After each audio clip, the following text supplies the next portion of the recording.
Hey guys, tonight we plunge straight into the grit and grime of medieval life. Imagine waking in a half-rotten straw mattress, surrounded by fleas, your wool blanket stinking of last season's sheep, and that church bell booming like a war drum outside your wooden hut. We're peeling back the fairy tale facade of castles and chivalry to show you a day so brutal you wouldn't last a single sunrise. So, before you get comfortable, take a moment to like the video and subscribe, but only if you genuinely enjoy what I do here. Drop a comment with where you're tuning in from and what time it is for you. Now, dim the lights, maybe turn on a fan for that soft background hum, and let's ease into tonight's journey together. You inhale deeply, trying to banish the dank stench of chicken droppings and rotting straw. It's winter in Eastern Europe, year 1325, no memory foam mattress here. Just a mouldy heap of straw on a wooden floor. As the church bell tolls from Dijon, cast in 1314, its booming chime doubles as both your wake-up call and a reminder that taxes are due. If you think hitting snooze is satisfying, imagine owing tithes in coin you don't have. You push yourself up, your spine cracks like rotten barn wood. At 22, you should feel young, but your knees groan like an ancient wagon hinge. Barefoot, you step onto the damp, dung-splattered floor where rodents and insects compete for territory.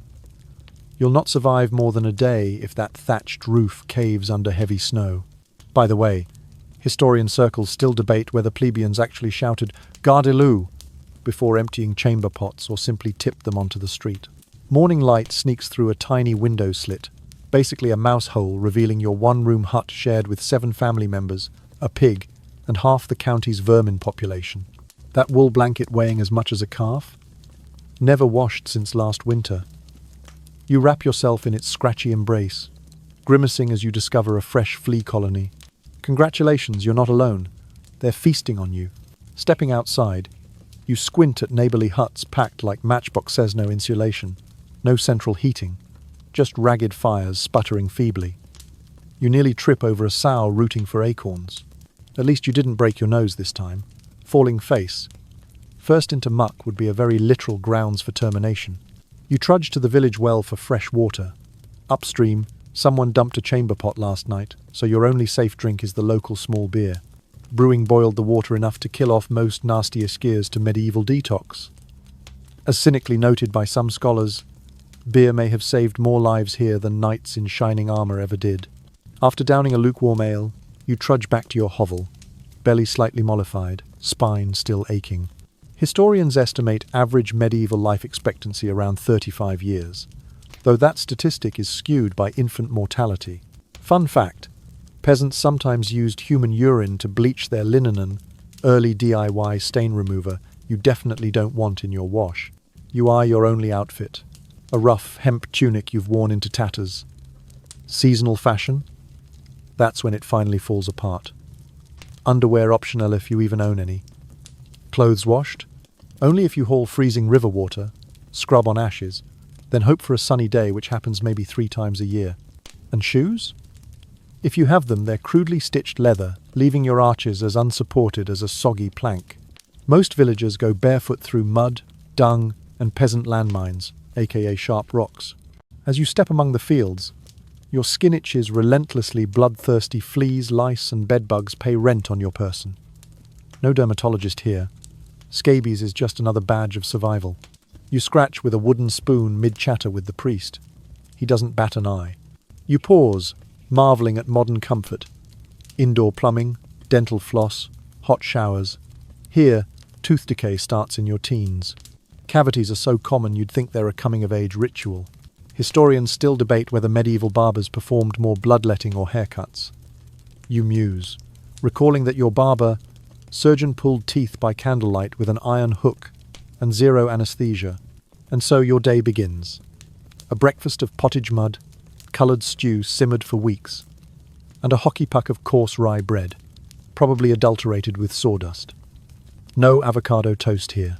You sip weak ale because water is lethal. Meat and cheese?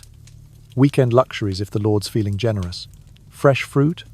Seasonal and often fermented into wine. Spices? Pepper cost more than your monthly wage. You swallow another spoonful of pottage, grit between your teeth, and wonder how many peasant revolts started simply over rancid soup. If you survive this morning, you'll get to spend the rest of the day bent double in the fields for a lord who doesn't know your name. Daily labour from dawn until dusk. Sunday off unless there's an uprising or raiders at the gate.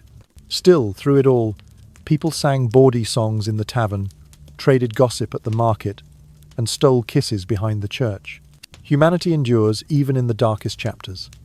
So tonight, when you slip back into your rickety straw bed and hope the fleas grant you mercy, whisper a quiet thanks for heated blankets and piped music. You've only just survived day Anand. You'll need every ounce of grit to make it to sunset again. Now close your eyes and prepare tomorrow. The real fun begins.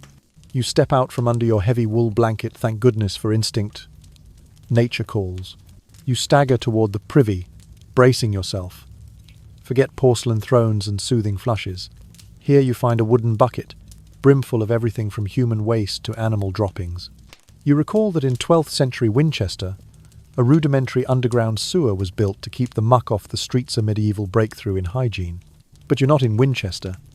You're in some random village where your bucket smells like, well, let's just say it has layers. You clear your throat, place a shaky hand on the hut's wall and shout, "Gardilou!" The medieval, "Heads up, don't stand here," yet no one scuttles away in time. The streets are open sewers. Urine, manure, and mysterious livestock fluids ooze along stone gutters. One misstep, and your foot slides in a puddle that's colder than your morning shower at home. The stench hits you like that one time you forgot to take out the trash before a heatwave. If you're lucky enough to live in a small market town with a public latrine, congratulations, you get to sit shoulder to shoulder on wooden planks with strangers. Imagine a Tinder date where neither of you can see screens, and all you share is body heat and the faint echo of the miller's gossip. You might make small talk. Nice weather, eh? But nobody wants to breathe deeply. It's like standing in a sauna full of unwashed laundry, with a fly buzzing in your ear as backup. Joke 1. The nobles, of course, have their own version. A hole drilled through the castle wall, dropping directly into the moat below. Grand, yes, but not very secure. Enemies know exactly where to sneak in if they fancy an unexpected visit. Historians still debate whether Tudor moats really improved sanitation, or simply created a medieval theme park for rats. Academic debate plug. You, dear peasant or pampered baron, face the same humiliation and hazard when nature calls. One false move, and you topple face first into your own toilet, hugging that bucket like it owes you money. You wonder, if medieval villages had Google Maps, would it route you to the nearest cesspit here? Joke 2. Some towns in the 14th century tried primitive eco-friendly disposal, digging pits, dumping the waste, then covering it with soil. Sound sustainable? That plan backfired when rats discovered a buffet and threw a block party underground. Scholars still argue whether this practice came from Celtic traditions or was introduced by the Moors via Spain.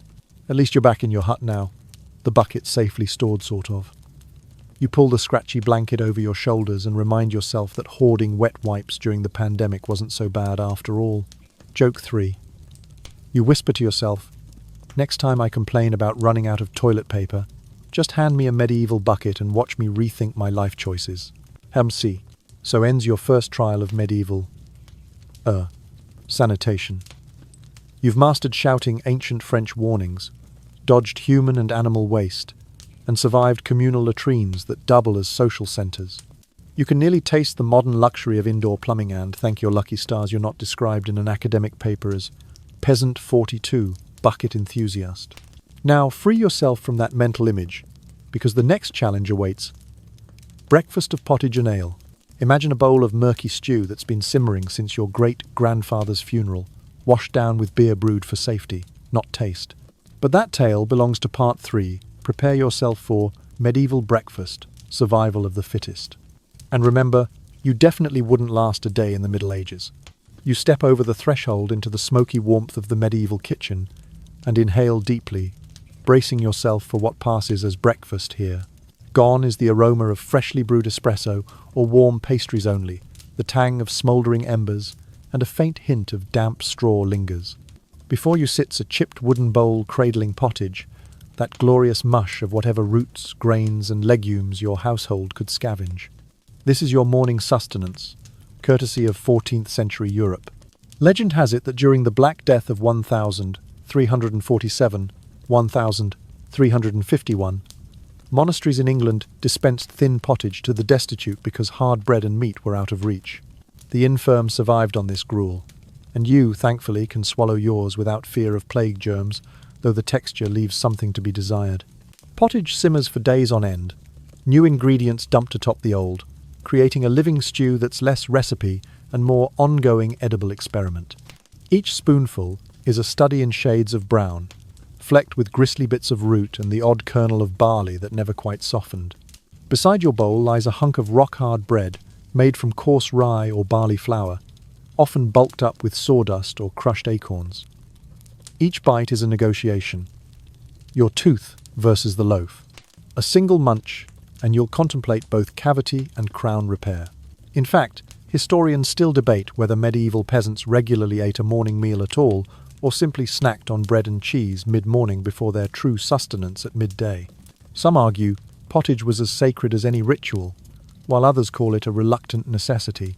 Instead of coffee, you raise a small wooden cup to sip small beer, the watered-down ale. Everyone drinks at dawn because rivers and wells teem with parasites. Yes, at 6 a.m., you clink cups with children who guzzle their morning brew with gusto, living proof that barley mash can be safer than puddle water. A curious note from 13th century Germany recounts how priory constables dished out dawn rations of beer to discourage peasants from raiding church stores, proof that, cartoonish as it sounds, beer really was the original water filter. Across from you, the fire's glow dances on soot-blackened beams, while a stray hen scurries past, pecking at cast-off vegetables. You can't help but imagine a modern cafe steam rising from a cappuccino machine, baristas chirping your name.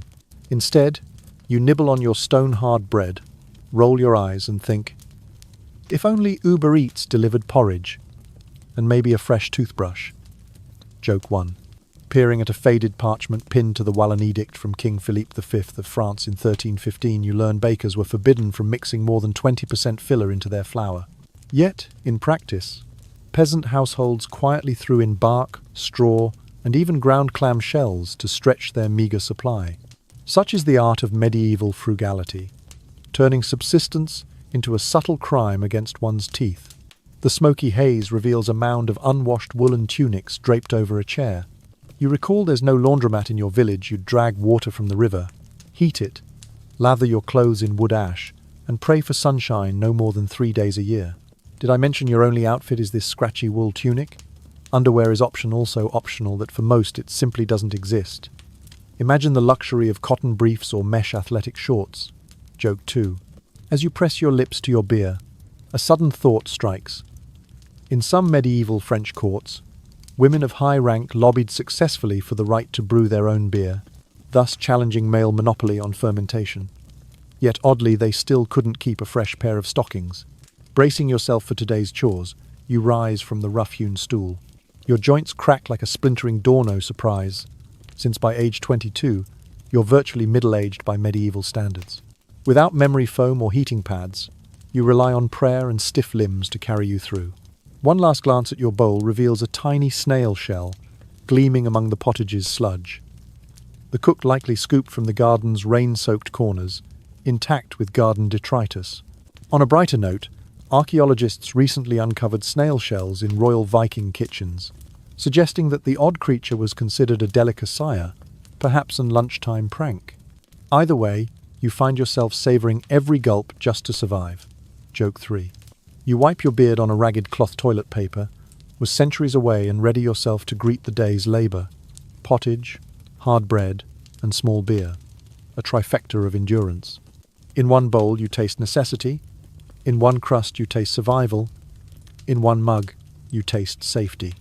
And so, you steel your nerves and step toward the fields, grateful that at least you have something to fill your belly and that modern life affords you the choice to hate or love your breakfast. Now summon that same resolve to face the morning's work, knowing that this humble feast is both a testament to human creativity and a reminder of how far we've come. You step into the straw-thatched room and let your hand glide over the wrinkled linen tunic hanging on a wooden peg. This is your entire wardrobe.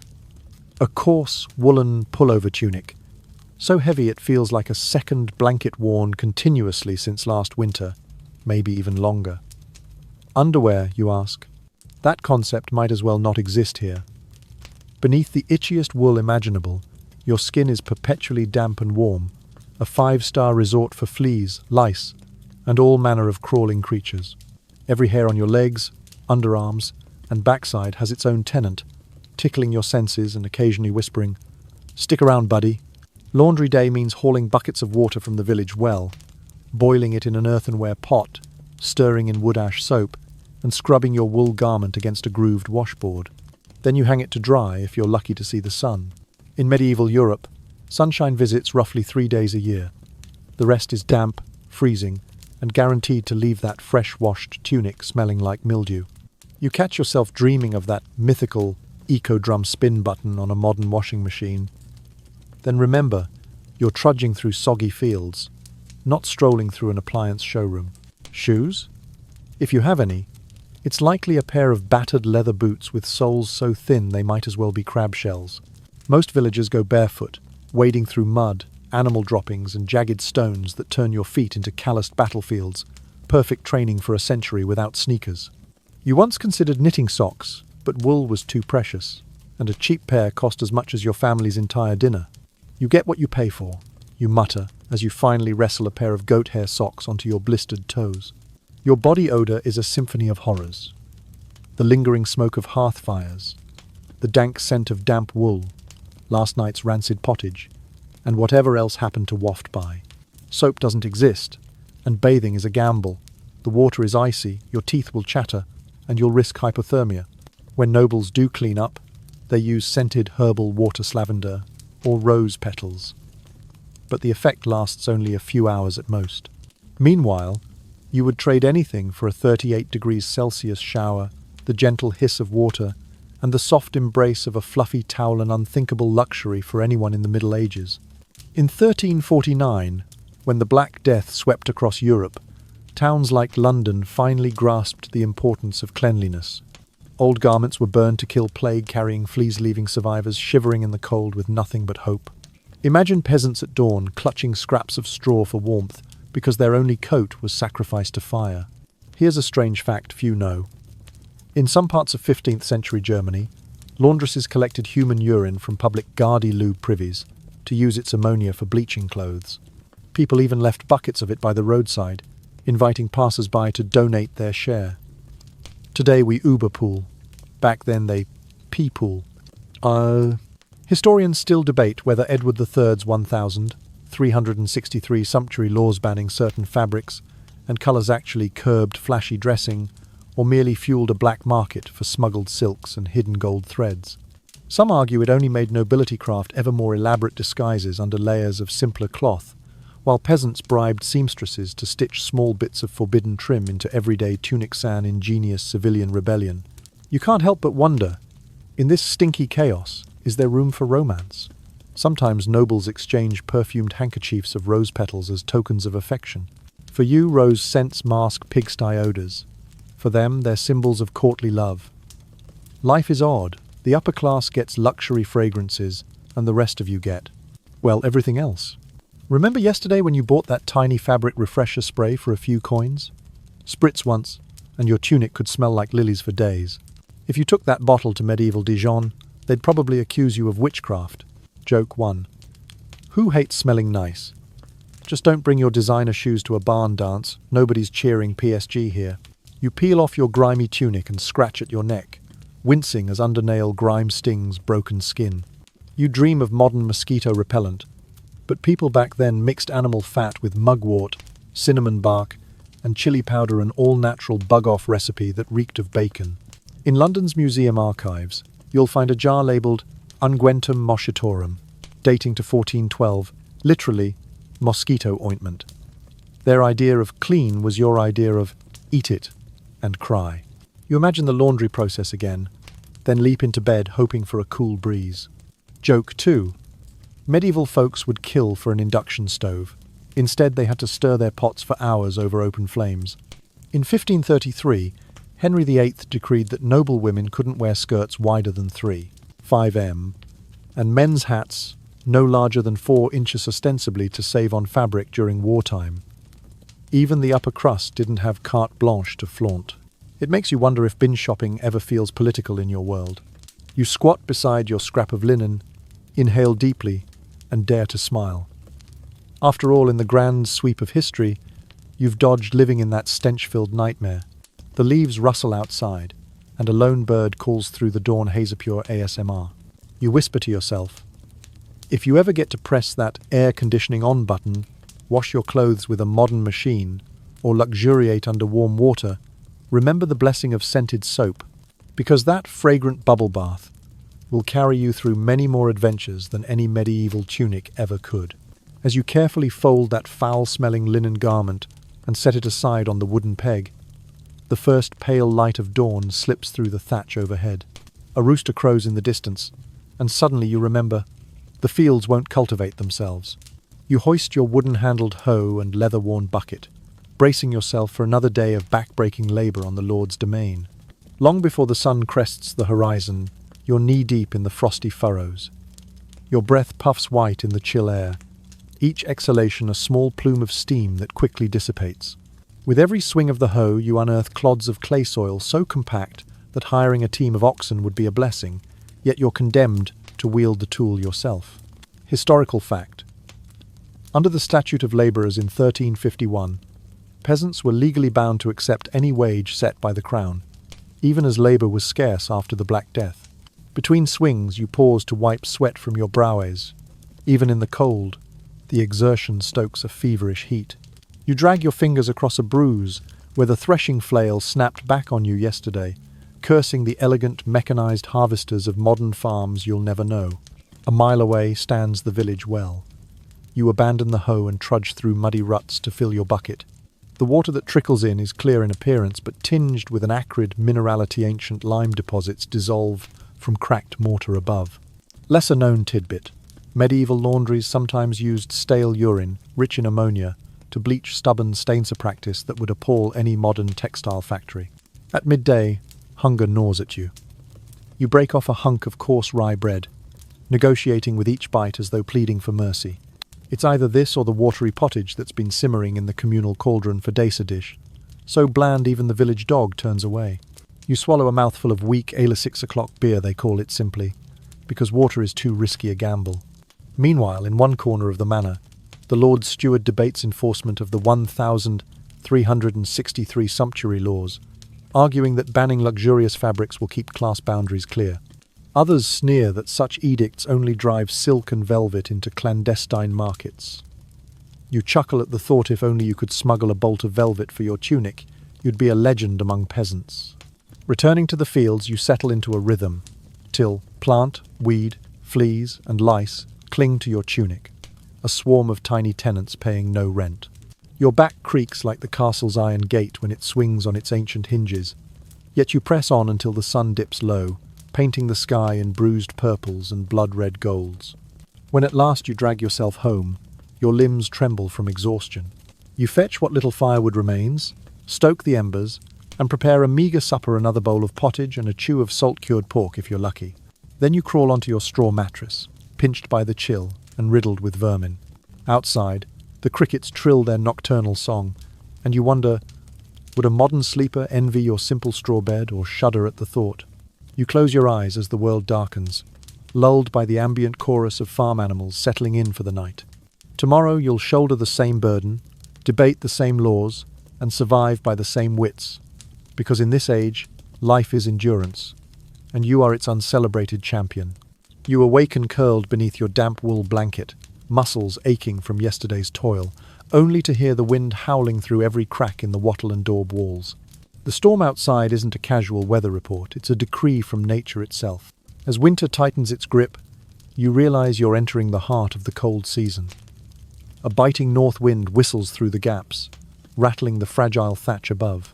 Each raindrop that seeps through the roof lands with a muffled thwop, thwop, dribbling down onto the crude wooden board you've propped under the cauldron, your makeshift alarm clock. With shivering fingers, you pull the mouldy blanket higher, trying to block out the chill.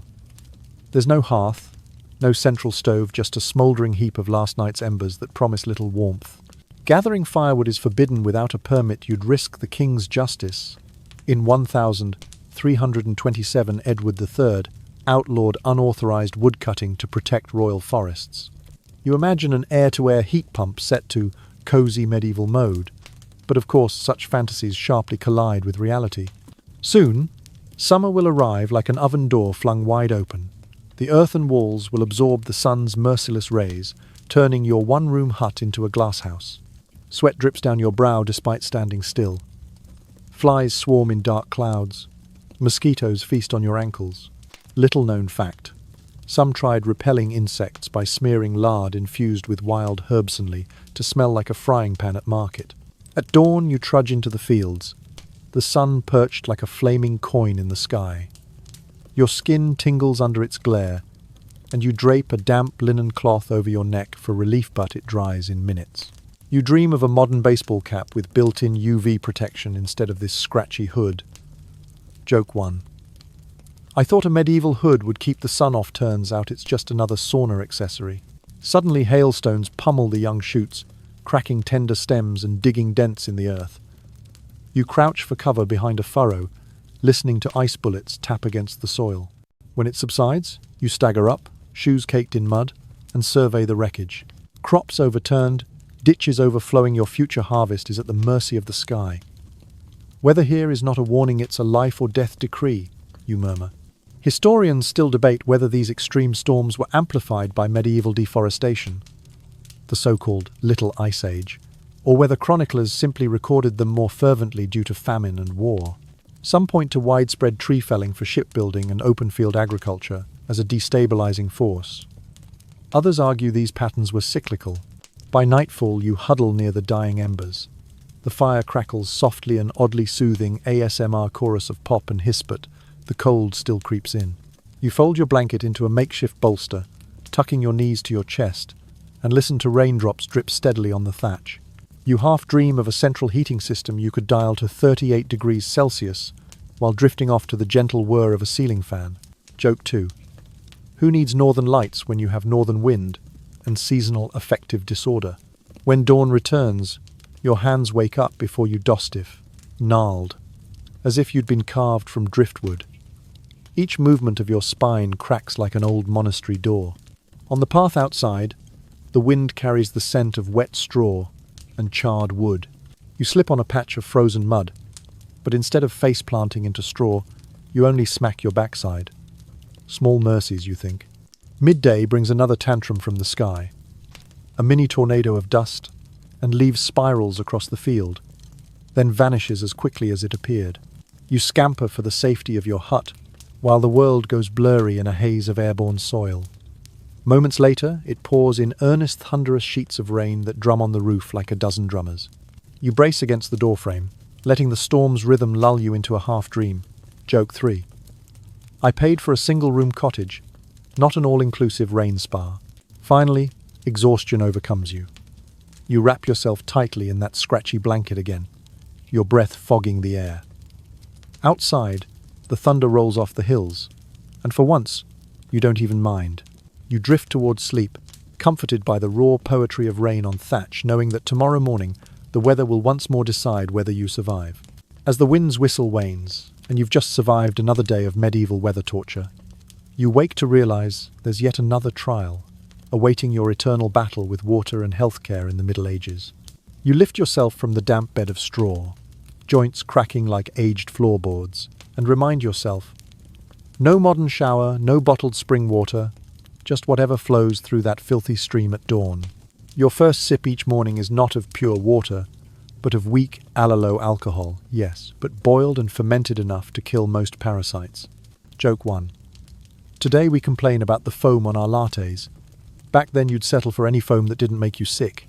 In most villages, the open-air stream doubling as latrine and sewage channel gushes past floating debris, animal droppings, even the occasional bloated rodent bobbing downstream. You wouldn't trust it to water your turnips, let alone drink it.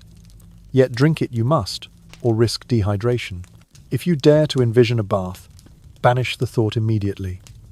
A steamy tub might feel like luxury, but in medieval minds, bathing opens your pores wide to the miasmas barred airs said to carry plague and fever. Communal bathhouses, once centers of hygiene and gossip alike, became notorious for clandestine rendezvous and rampant disease spread. By the mid-1300s, when the Black Death ravaged Europe, municipal decrees in Florence and Paris ordered many public baths closed to stem contagion. Your only cleansing ritual is a quick face wash with diluted vinegar or leftover wine, both prized for their antiseptic qualities 2 centuries before germ theory. You splash your cheeks, and the stinging tang reminds you why you envy modern skincare fanatics with their micellar waters and scented body washes. Joke 2. Imagine telling a medieval peasant you can remove your waterproof mascara with coconut oil. They'd offer you their goat in disbelief. Sickness pounces at the slightest weakness. Your doctor is not a graduate of modern medical school, but the local barber surgeon who shaves your head and bleeds you with the same rusty lancet. In early 14th century England, Edward III's wartime injuries spurred the establishment of a charter for barber surgeons in 1368, separating them from simple barbers and granting limited surgical privileges. Yet, privilege hardly guarantees safety. A fever flares, and you beg for relief. The barber surgeon ties a leech to your arm or slits a vein, draining excess blood, all in the name of balancing the 4 humours: blood, phlegm, yellow bile, black bile. Joke 3. It's the medieval equivalent of a detox cleanse, just with more screaming and less kale. You leave the stool with test tubes of your own unfiltered health data sloshing in a bowl. Then come the herbal concoctions. Your apothecary, usually the monk in the abbey garden, hands you morsels of crushed daisy, sage or heather. Few people know that some Benedictine monasteries in 12th century France cultivated potent medicinal honey, a natural antiseptic centuries before antiseptics became mainstream. You sip the bitter brew, swallow the lump of ground rosehip, and wonder how anyone ever survived. Historians still debate whether these bloodletting rituals actually helped patients or simply hastened their demise. You mumble, teeth chattering from the cold. Indeed, some scholars argue that excessive bleeding left victims too weak to fight actual infections like bubonic plague or dysentery. Others point out that it sometimes relieved fatal congestions. The jury is still out, but your wrists bear the scars.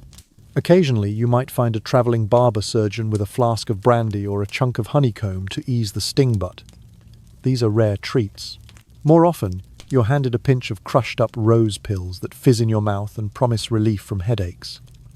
Many of these pills actually contain mercury or antimony heavy metals you ingest at your peril. Joke 4. If you survive the headache, you might go blind, but hey, the pain's gone. Dental care? Laughable.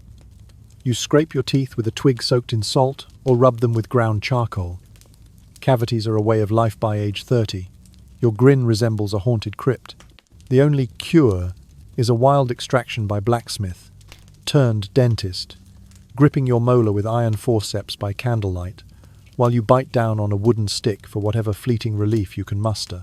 If you somehow dodge toothache, you won't dodge more perilous threats like dysentery, typhoid, or the infamous flux. A simple stomach bug becomes a public spectacle. You're carried on a stretcher to the leper, turned inmate hospital on the town's outskirts, placed in a ward with 40 other sufferers, and left to your own devices. The abbey at Montpellier set up the first European medical faculty in 1220, teaching students to document symptoms and treatments. Yet these lessons rarely reach the rural poor. Inoculation is unheard of. Smallpox rages through villages, tormenting survivors with scars that mark them for life. Only an experimental few have ever been coaxed into exposure to less lethal cowpox, an idea that won't be published until centuries later. Until then, you live in fear of fever and pockmark. You reflect on our modern world. We carry tiny plastic bottles of hand sanitizer, wash our hands with licorice-scented soaps, and never fear that our water supply might be a floating petri dish. Joke 5. In your world, a hot tub is a bucket of luke. Warm fowl, smelling water, no jets, no bubbles, only regret. As dusk falls, you stagger back home, meticulously avoiding puddles that might infect you, further clutching a rag soaked in vinegar for your face and a handful of dubious pills for your chest. You slip beneath the scratchy wool blanket, the distant church bells tolling your village's curfew, and perhaps marking another grave to be filled tomorrow. In your mind, you whisper gratitude for indoor plumbing, sterile bandages, and modern antibiotics, luxuries you'll never taste in 14th century Europe. Then, As your eyelids grow heavy and sleep begins, you drift off listening to the ASMR of evening wind and distant water trickling through the moat, thankful that tomorrow morning you'll wake clean, healthy, and ready to live another day, something no medieval peasant could ever take for granted. You've just survived the freeze of winter and the bite of sickness, and now you face another battlefield, the economics of eating and the politics of your daily bread. You trudge into the courtyard, inhaling that bracing mix of salt dripping from the Lord's larder and the hollow pangs of your own hunger, thinking, tonight's meal isn't just food, it's a performance of power. End of plea. Back in 1315-1317, the Great Famine decimated crops across Europe, wiping out up to a third of the population, who found themselves scavenging grass, tree roots, even river carcasses for a scrap of nutrition. That's history's harsh lesson. Without proper storagino iceboxes, no granaries with pest control known bad harvest spells disaster. Often the only grain left was mouldy, infected with ergot fungus, which could trigger convulsions or vivid hallucinations after you bit into that blackened loaf. You shudder at the thought. Imagine today's instant coffee replaced by a soup that might as well be a potion from a horror tale. Here's a weird fact few mention. In parts of medieval Germany, washerwomen would actually launder cloth with human urinary ammonia, rich and surprisingly effective at lifting stains. Entire vats of it were collected behind public privies. Farmers proudly donated, while travellers passed by, trembling at the pungent harvest. It's not so different from modern ride-sharing apps, except imagine an Uber of urine buckets lined up at your door. Same concept, different hygiene standards. For most peasants, breakfast is a grim ritual. Pottage that's been simmering for days, with leftover roots, lentils, scraps of salted meat, if you're lucky, and a hunk of rye bread, so dense it could repel arrows. Beer replaces water six. O'clock in the morning means a pint of weak ale, because unboiled stream water brims with unseen parasites. Children join in. Drinking beer is a family affair, safer than risking that river gulp. Meat and cheese are rarities, reserved for feast days, and the occasional generous lord. Fruit? Fallen pears fermenting into sour wine. Spice? Only the crowned heads sniff pepper and cinnamon. Salt is locked away like precious coin. The struggle over bread even shaped laws. In 1363, Edward III of England issued sumptuary laws capping how much meat, ale, or spice a commoner could consume, designed to keep the peasantry in their place. Violators risked fines, confiscation of grains, or worse. It's like a medieval VIP code of conduct. You get 2 slices of ham, no gold threads on your tunic, and you're lucky to have it. Yet, each village seemed to develop its own resistance. In 1349 Flanders, a secret bread guild emerged, peasants pooling their scant grain to bake clean loaves and smuggle them to starving neighbours. They defied tax collectors, fought off bannermen, and distributed what little they had. You imagine if they had a modern crowdfunding platform, help me bake bread for my family. Instead of online campaigns, you'd have midnight flour raids by lamplight stirring hope into dough. Historians still debate whether pottage originated with Roman legionaries or was truly a rustic innovation from Anglo-Saxon farmers. Some point to Caesar's legions receiving thick gruel rations, while others swear peasants in 10th century England invented it to stretch every kernel of grain. Perhaps it's the medieval ancestor of today's ramen. Endless broth? Check. Mystery ingredients? Check. Slurp at your own risk. Meanwhile, wealthy lords formed the Pepperers Guild to monopolize spice routes. Venetian merchants held tight control over pepper, cloves, and saffron, treating them like state secrets, aggressive, clandestine, and fiercely fought over. Instead of YouTube reviews of exotic chiles, they traded warships for pepper barrels, and rumor has it entire skirmishes were sparked over a single sack of black gold. You smirk. Imagine labeling that as Top Chef, 14th century edition. You recall local legends of villagers worshipping St. Nicholas during droughts, offering him freshly baked bread and mead to coax rain for their fields. It's a blend of piety and survival. Feed the saint, feed your crops. Today we might press a rain dance app on our phones, but back then you baked the saint's favourite bun and hoped the skies answered. By dusk, you lug a bucket of brackish water back to the hearth, sprinkle garlic around the door to ward off mosquitoes, and lift the lid on your battered wooden bowl. You spoon the salty pottage, catching a whiff of last night's stewed onion, and marvel that this humble fare keeps you alive. More than calories, it's a reminder. Your work tomorrow depends on this day's meal. You drop a few breadcrumbs for the sparrows perched at the window, a small mercy in a world of scarcity. Their cheerful chirps blend with the sound of creaking floorboards and the low crackle of dying embers, forming a gentle lullaby. You drift into a reverie, letting the rustle of grain sacks and the soft clink of spoon on wood guide you toward a rare luxury, a restful night's sleep. After all, in medieval Europe, your daily bread was more than sustenance. It was a testament to resilience, a battleground of law and power, and sometimes a bowl of unexpected kindness. So tonight, as you nestle beneath your soft blankets, spare a thought for those who once fought for every crumb, and cherish the simple blessing of a meal shared in peace. And so, after scraping together each meager bite and navigating the tangled web of lordly taxes, you find yourself once more under the watchful gaze of the church. You hear the bell tolling overhead, 3 deep, sonorous tones punctuating the morning, noon, and evening. It's your cue to pause whatever you're doing and kneel, gaze lowered, in ritual obeisance. Every clang feels like an unskippable calendar notification. Time to pray, peasant. In. Each harvest year, you hand over 1/10 of your crop to the local parish. Back in 1215, the Fourth Lateran Council codified this tithe, demanding 1/10 of grain, fruit, or livestock to sustain clergy and monasteries. You picture your fields being measured out, every bushel counted, while the abbot dines on roasted swan. If only there were an app to auto-pay your tithes, you muse, instead of schlepping sacks to a drafty stone church. The church insists you fast from meat on designated holy days, Ash Wednesday, Good Friday, and forbids dancing, drinking, or excessive merriment. Slip up, and you risk excommunication, a medieval version of an infinite VPN ban. No sacraments, no Christian burial, no hope of paradise. You imagine yourself removed from the membership roster of humanity itself. Ouch. Talk about toxic moderation. Here's a peculiar tidbit few modern eyes catch. In some 14th century French villages, priests actually taxed profane language.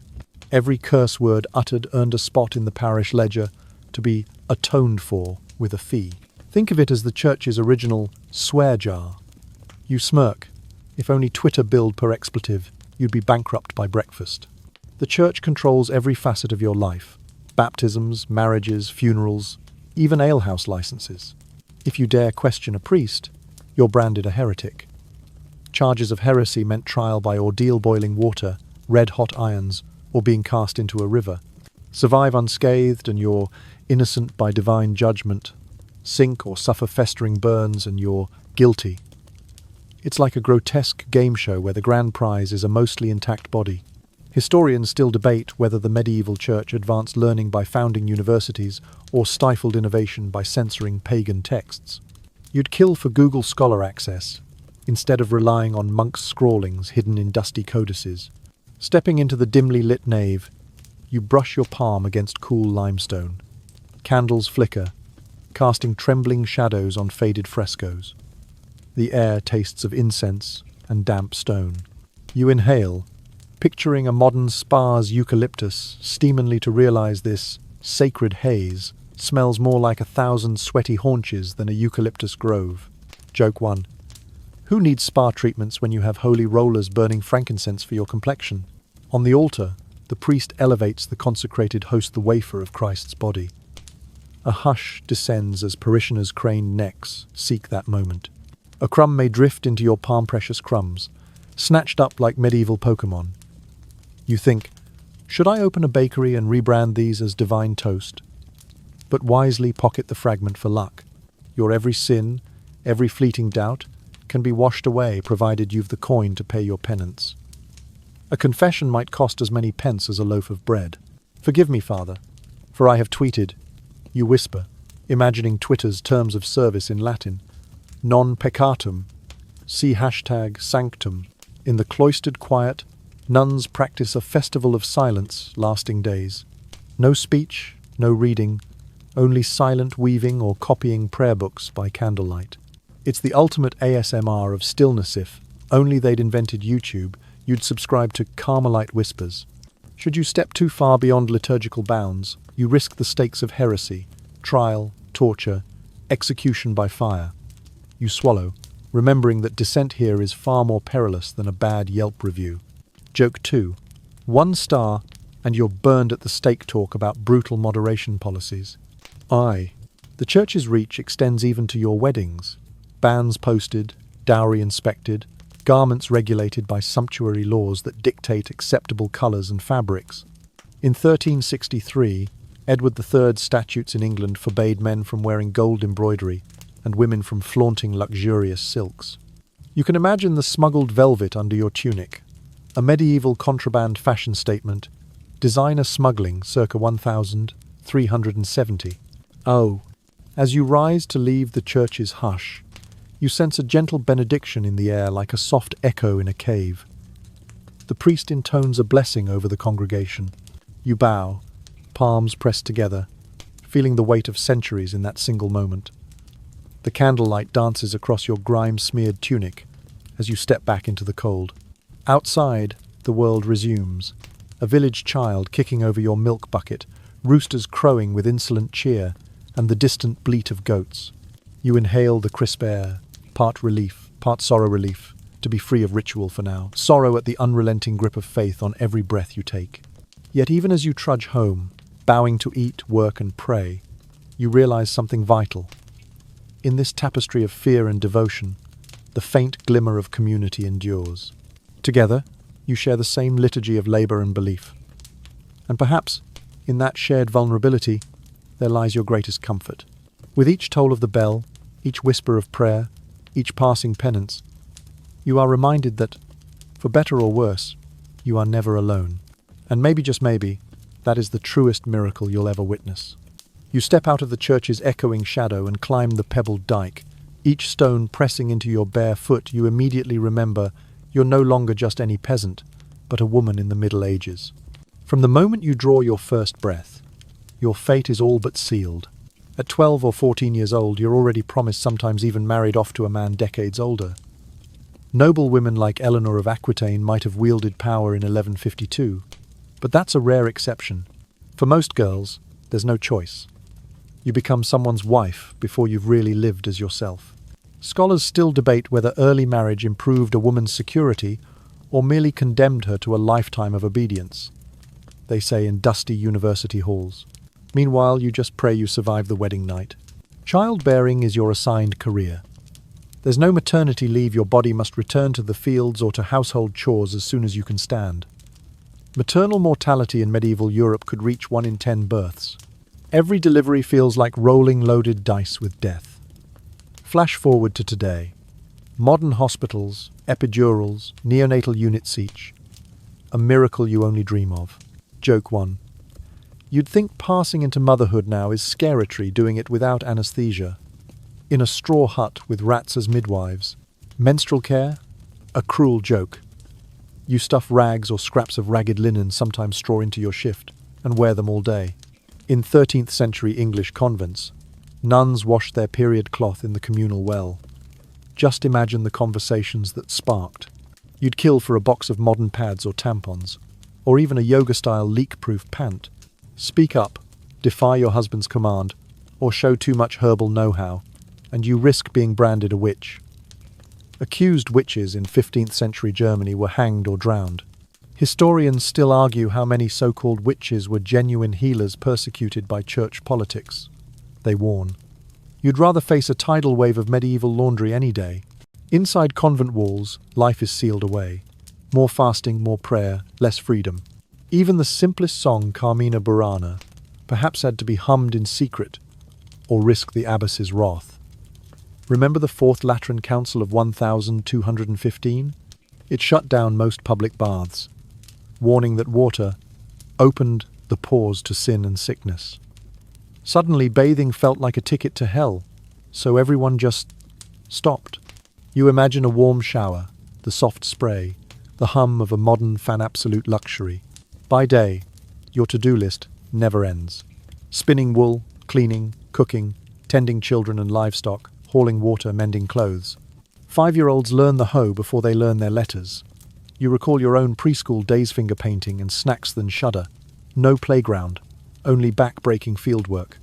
In Tuscany, around 1348, there was a bizarre public shaming practice. Lazy wives were tied to the town gate, while townsfolk hurled rotten eggs. One Bianca fought back and sparked a full-blown brawl that ended the custom. You'd give anything for a union-approved break and a cup of cappuccino in a cafe.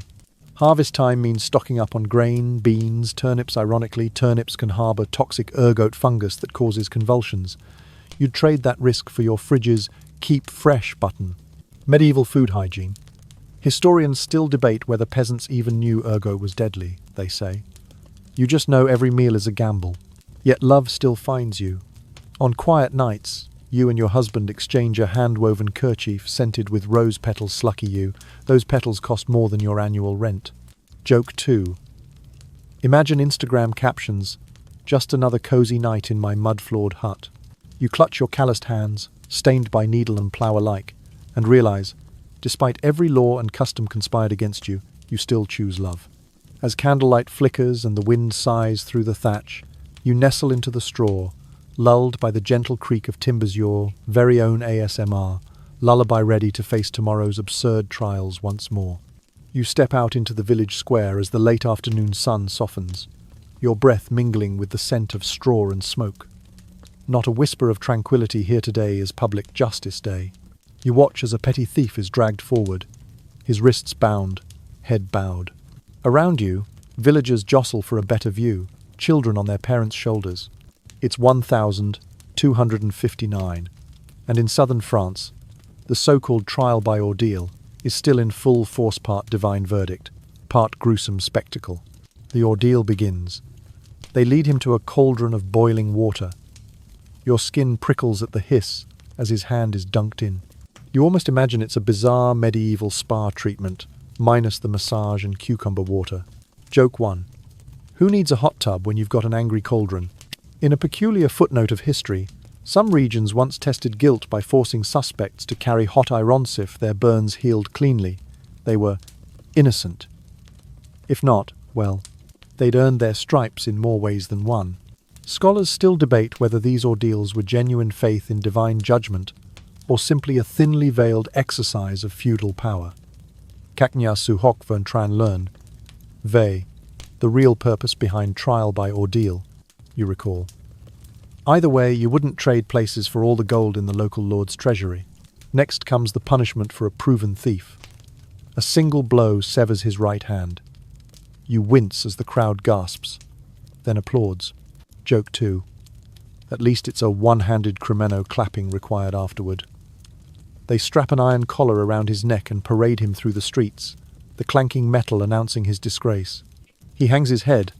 Limping past your bench, you almost want to toss him a water skin, but you remember you'd be risking trial by association. Nearby, an old woman nods solemnly.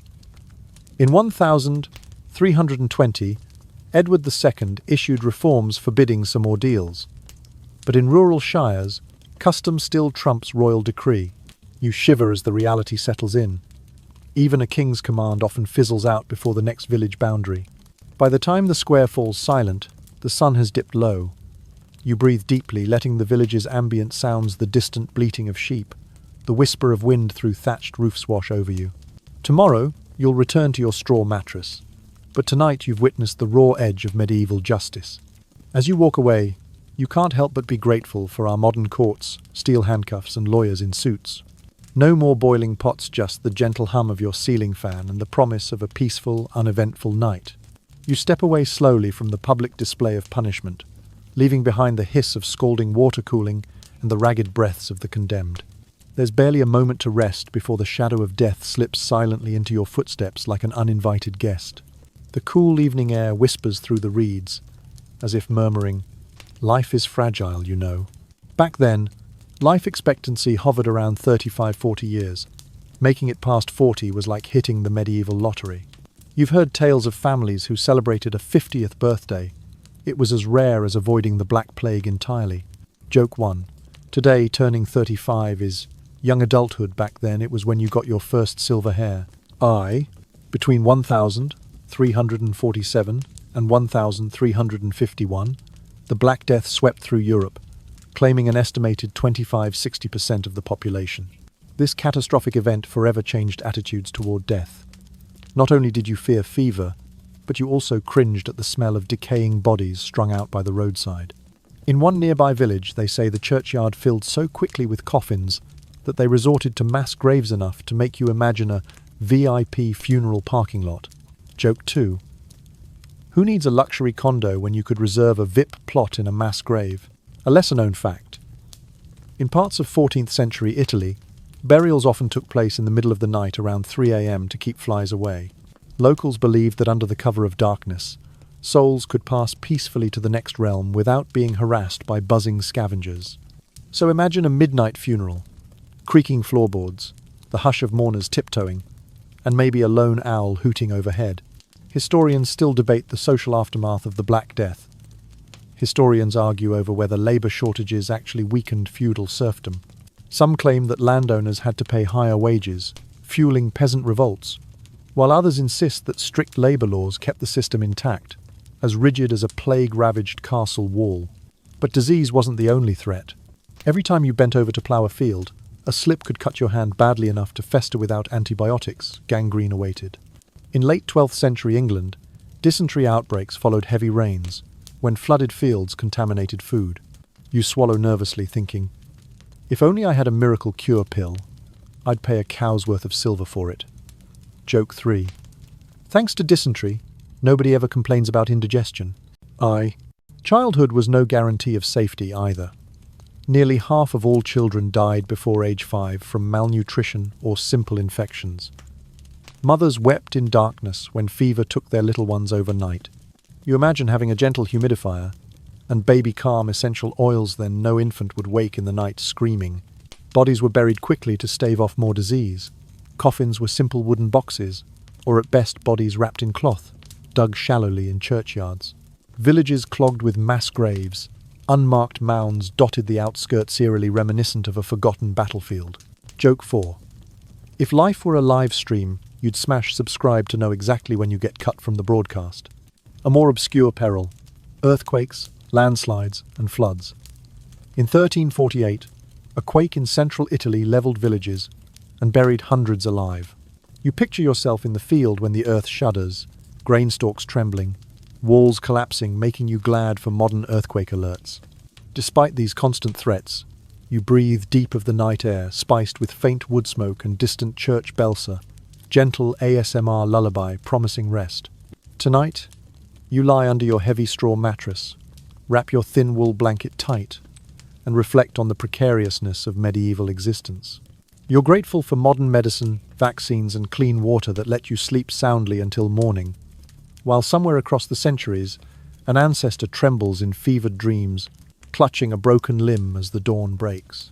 You feel the chill of early spring melt into the memory of frozen winters as your story shifts from fields and ploughs to gilded halls and secret alliances.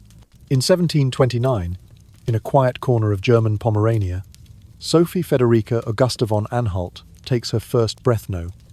One suspects that this fragile newborn will one day rule the largest empire on earth. You can almost hear the soft coo of the cradle and smell the beeswax candles glowing in her family's modest manor, a far cry from the snowbound palaces of St. Petersburg where her destiny awaits.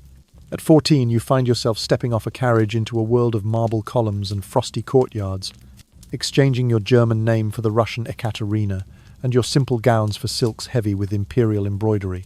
Official records tell us that Catherine converts to orthodoxy in 1744, but here's the little-known twist. She secretly devours the writings of Voltaire and Montesquieu by candlelight, smuggling pages into her chamber like contraband. Joke 1.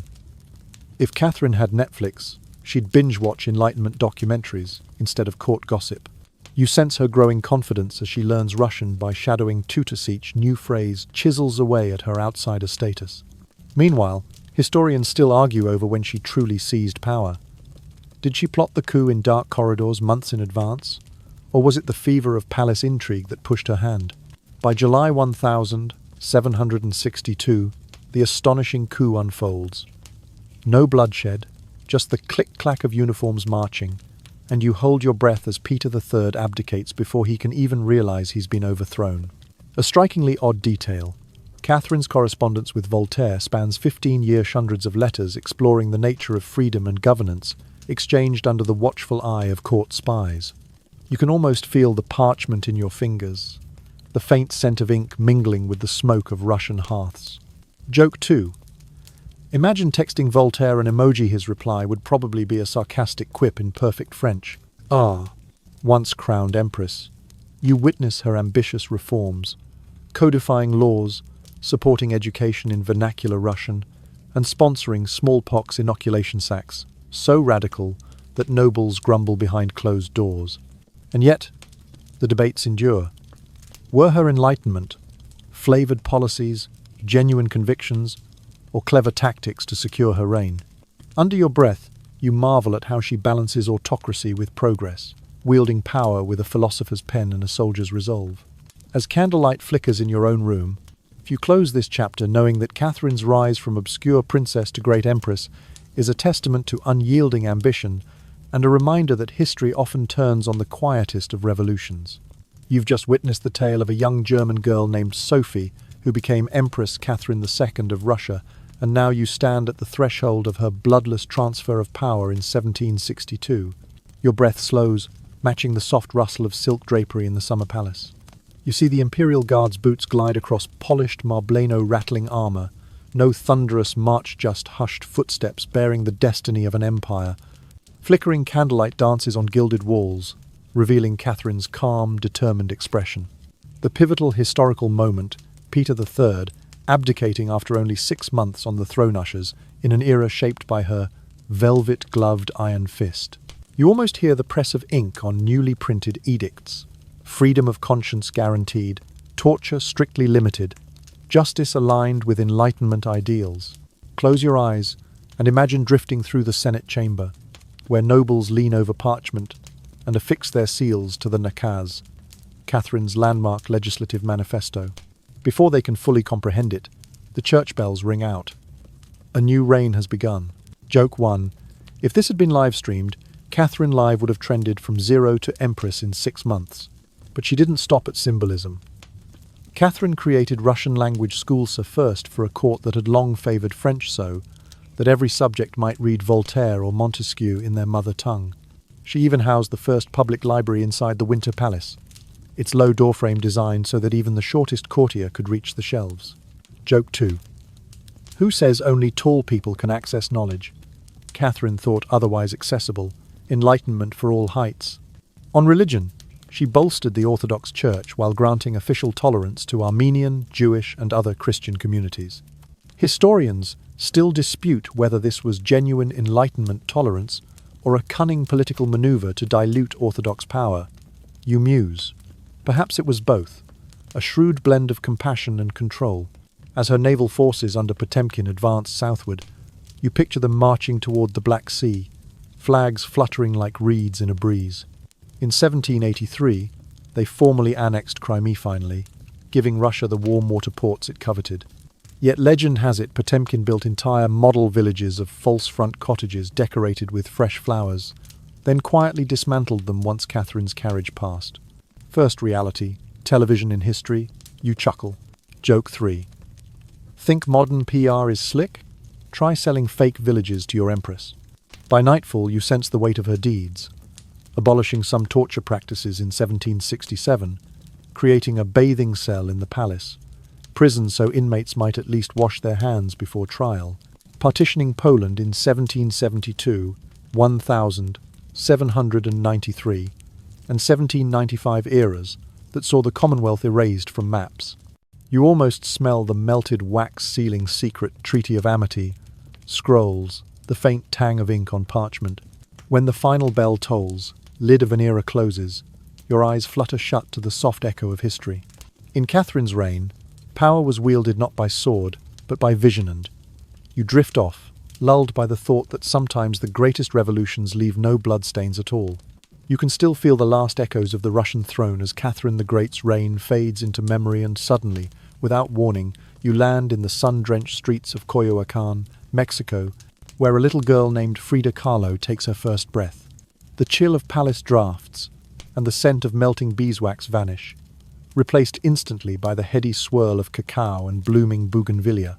In 1907, in her sky-blue childhood home known as the Casa Azul, Frida was born into privilege, but privilege would not spare her suffering. At 6 years old, a polio infection shrank one leg, turning everyday play into a torment of crutches and metal braces. You can almost sense her discomfort as she lay bedridden, watching other children run barefoot through dusty lanes. Joke 1. If only Frida had Nike Air and compression socks, she'd have racked up some serious steps. Then, at 18 in 1925, fate struck again. A trolley car collided with her bus, impaling her through the pelvis and fracturing her spine. Picture the chaos. Twisted steel, shattered wood, and Frida trapped amid debris, her world racing toward darkness. It's a miracle she survived in an era before antibiotics or modern orthopedics. That miraculous survival led her to paint. Her hospital bed became a makeshift studio, a mirror hung overhead, and she began the self-portraits that would define her legacy. With every brushstroke, she reclaimed ownership of her broken body, transforming agony into artistry. In 1929, she married Diego Rivera, Mexico's towering muralist. Their union was equal parts passion and turmoil. He idolized him. He famously strayed, even with her sister. Joke 2. If there had been a mice-swiping history app then, Diego would have burned through all his data. Yet Frida's work only grew more fearless. Thorn-necked self-portraits, bleeding hearts, shattered columns proclaiming the power of resilience. Her first solo show in Paris in 1938 cemented her international impact. Surrealists hailed her, though scholars still debate whether she truly fit their movement or forged her own path. Frida defied any single label. A devout communist, she hosted Leon Trotsky in exile, debated revolution over tequila shots, and wore traditional Tehuana dresses as a political statement. Her art fused folklore, feminism, and unflinching self-examination. She died in 1954, aged 47. But as your eyelids grow heavy, you sense Frida's spirit pulsing through every vivid color and every ache laid bare on canvas. Pain did not silence. Herit became her voice. Let the gentle hum of that truth carry you off to sleep, that even in fracture, the human spirit can paint its own liberation. As night envelopes the world beyond your window, you find yourself drifting on a soft current of stillness. Your eyelids feel heavy, as if each breath carries with it a weighter, gentle, soothing weight that presses you gently into your mattress. You feel the contours of your body sink deeper, supported by pillows and cushions that cradle you like a nest of clouds. Outside, a hush falls over the land. Only the faint rustle of leaves and the distant hoot of an owl remain, as though nature itself is softening its voice to let you rest. Allow your awareness to settle into the quiet spaces between each inhalation and exhalation. Notice how the air feels cooler as you breathe in, brushing softly against the inside of your nostrils, then warmer as you let it roll past your lips. Imagine that with every exhale, you release a bit more tension slowly, quietly, inexorably until your muscles feel as pliable as warm wax. From the crown of your head, gently down through your neck, across your shoulders, along your arms, and to the tips of your fingers, a soft wave of calm flows, smoothing away any leftover echoes of the day's trials. Your torso relaxes next, as though a gentle tide is flowing through your chest and abdomen, loosening every knot of stress and weariness. Your legs, too, grow heavy and still, sinking into your sheets with ease, inviting sleep to come closer. You might imagine the delicate hum of a lullaby in the distance, notes that tumble and dissolve like petals on water, so soft you can hardly hear them, but you know they're there, wrapping you in warmth and comfort. Think of a single, glowing lantern suspended in the night sky. It's light, steady, unwavering, but not harsh. This lantern is your own inner glow, calm, steady, serene. Let your thoughts settle into that gentle radiance. If any stray worries drift by, simply allow them to float away like autumn leaves on a slow-moving stream, leaving you unburdened and at peace. In this moment, you are free of medieval straw mattresses, unwashed wool tunics, and the piercing clang of church bells. The imagined chill from thatch-roofed huts and the oppressive heat of clay-walled cottages drift away, replaced by the spacious expanses of your soft, climate-controlled sanctuary. There is no need to gather firewood, no fear of damp clothing, no insects crawling across your skin. There is only this, the hush of night, the rhythm of your breath, and the tender embrace of sleep drawing near. As you lie here, perhaps you recall the distant memory of pottage-thick, gloopy stews simmering for days, transforming instead into the idea of a warm mug of herbal tea, its steam curling upward and carrying a sweet, floral scent that soothes your mind. Let that fragrance linger in your imagination, as real as any modern-day comfort. With each inhalation, feel warmth blossom in your chest. With each exhale, release any remaining pangs of hunger or thirst. Tonight, you need nothing more than the serene simplicity of rest. Feel the weight of your limbs simply existing, without purpose or agenda, as though each limb is a leaf floating on still water. There is nowhere you need to be. Nothing you must do, only the gentle passage of minutes as they drift into hours, carrying you toward the safe harbor of deep sleep. Your heart, that loyal companion, beats in a calm, measured way. Thump, pause, thump, pause. A reassuring metronome that lulls you onward. Perhaps you sense the faintest hum of your own inner world memories of distant laughter, the soft glow of candlelight in a time long past, the faint echo of a medieval melody played on a lute. Allow these thoughts to drift in and out, like soft ripples on a placid pond, never disturbing the surface, but adding a subtle richness to your drift.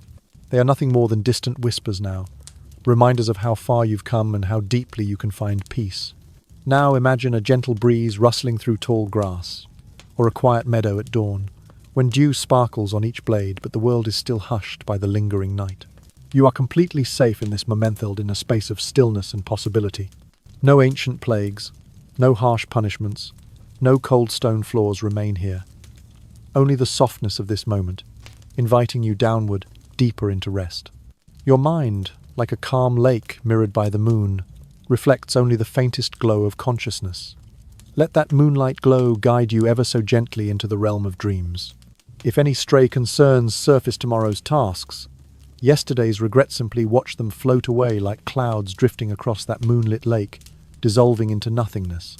You have done what you needed to do. Now it is time to surrender, to allow the steady tide of sleep to carry you onward. Every cell in your body welcomes this calm. Your nervous system sighs in relief. Your thoughts slow. Your heartbeat eases. In this gentle cocoon of darkness, you are utterly at ease. Now, as the world outside remains quietly awake in slumber, feel the last vestiges of tension slip away. The weight of your head upon the pillow, the gentle rise and fall of your chest, the soft embrace of your coversaul weave together into a tapestry of comfort. The boundaries between wakefulness and sleep soften, until the two states merge into one seamless continuum of rest. Let yourself sink deeper and deeper, until the final barrier between consciousness and dream dissolves. You have traveled through the murky alleys of medieval hardship, glimpsed the grit and grime of ages past, but now you rest in the clarity of your own present peace. The history you've imagined dissolves, replaced by the tender warmth of your bed, the safe harbor of your mind. And now, as you hover at the threshold of sleep, allow my final words to drift softly against your ear, like a gentle breeze across moonlit fields. Sleep well.